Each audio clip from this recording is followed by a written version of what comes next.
How do you make a book go viral? Step 1, get a whole bunch of positive reviews. Step 2, get a whole bunch of negative reviews. It's called the Sally Rooney approach, and Patricia Lockwood's done it brilliantly with No One Is Talking About This. Yeah, lots of people hated it, and they're wrong.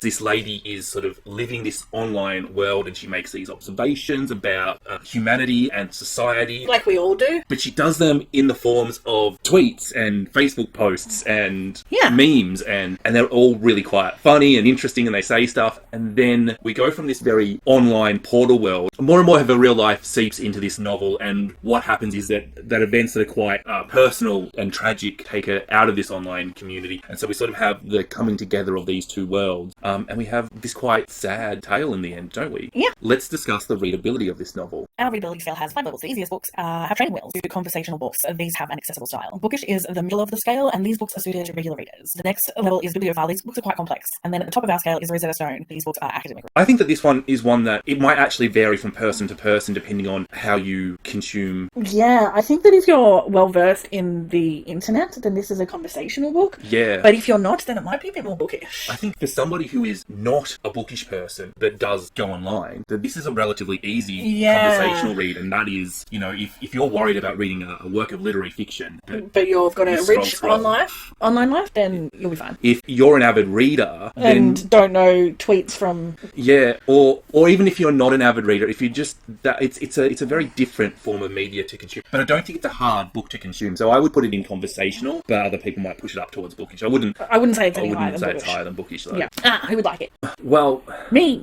This is a really interesting question because so many people like this book and so many people don't like this book. It is definitely a strong reaction book. To answer who would like it is to really get to the heart of why is this book so divisive. This book discusses a lot of issues to do with being a woman in today's society. So I definitely think that if you're a woman, that it's much more likely to be aimed at you. I would be really interested to see if non-feminists are more likely to dislike this book. I don't know if that is true, but I've certainly seen plenty of feminists dislike this book. So I think if you're a book purist, you might dislike this book is the other thing. I think that there's a lot of stuff in the structure of this novel that really does not sit nicely with the book purist. I do think the battle is lost and won with that structure, and I think that anyone who is open to a novel in verse or something with a bit of a weird and wacky like formatting to it, or might be happy with strange punctuation and those sort of things, might be more open to this. Finally, I think you can't take your books too seriously if you... Yeah, if you don't have a sense of humour, this is not your book. This is aimed to be funny, and I really think that if you're thinking about buying this book, go to a bookshop, open it to a random page, and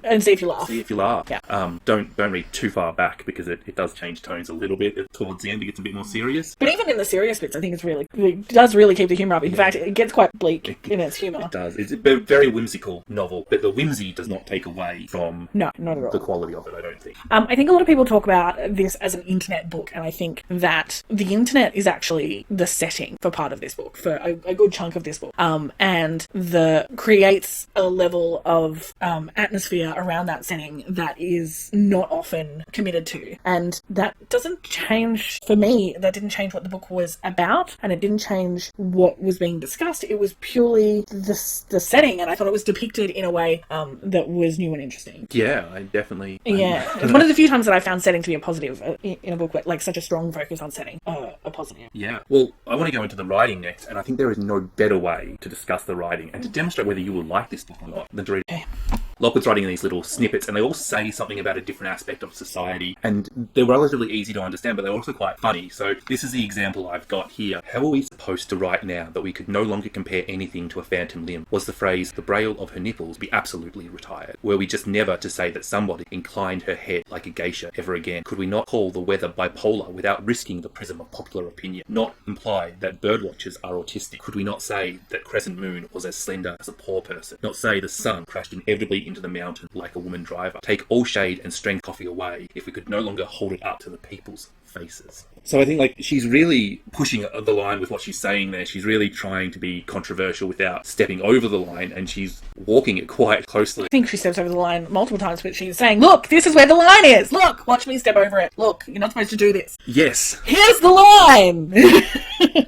And I think I think it's quite funny. I mean, It is funny because it really sends up those oh, the world's gone mad, it's all too PC, you can't say anything anymore, because you clearly can. You clearly can say plenty. And she makes that point hilariously and very, very well. I found the writing to be very poetic. Her background in poetry just blooms everyone talks about the first half of the book with its sort of snippet structure, but I think in the last half of the book there were so many moments that reminded me of other poetry, not because it was similar, but because it was as evocative. Yeah, I absolutely agree. I think the central character has such significant growth. Yeah. The example of the goose and its clothing midway through the book, and then it's reflected again towards the end, and it just shows how much the central character, the narrator, has grown. The sister does grow too. I don't think she could have her life develop the way it does in the book and not experience some kind of growth unless she was soulless. Yes, the sister absolutely.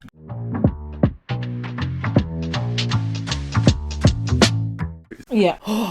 This is a big question. What does this book talk about? Well, everything from reproductive rights and bodily autonomy to internet culture to beauty constraints to... It's kind of a portrait of what it means to be a woman in today's society. But also a human. Like, I think... Yeah. The fact that the tragic happening is happening to the narrator's sister and not to herself, I think that gives us that one step of removal, which makes it as easy for a male reader to sort of identify with her experience. Do you know what I mean? As a male reader, there were definitely things that I could relate to her experience from, because I say a portrait of a woman, but it is a portrait of a certain type of woman. It's not something that everybody will relate to everything for, but nor should any character be. No, that would be a caricature. That's it. That is somebody writing you in a novel.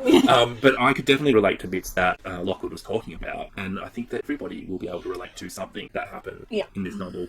It's so jam-packed with stuff because of this snippet style. Lockwood is able to change topics. Turn on a dime. I think that this book has a plot, and it's driven by that plot. That plot provides the sort of beginning, middle, end base structure for the book, but I don't think that you should expect an overly plotty book picking this up. The things that happen are important, but not at all primary. I absolutely agree. I think there's a lot of people that say that this novel is plotless, and that is bollocks. Incorrect. But it's certainly not the strongest thing. In fact, of all these things we've discussed, setting, writing, structure, characters, themes, it is the least important. But I do think, it's also important, it provides the basic motion, the forward motion of the book. And there are plenty of plot-based novels with a weaker plot than this novel. Yeah. Final thoughts, Nelle? I fucking love this. I would expect this to be on my best of the year list. This is a social satire that takes its cues from Swift and Voltaire, only it's poetic and lovely. And I had a little cry, and then I bought it for my best friend. These are all true things. I also laughed, and it was very beautiful. This book is not for everybody, but if it is for you, you'll agree with our 5 stars. 100 stars.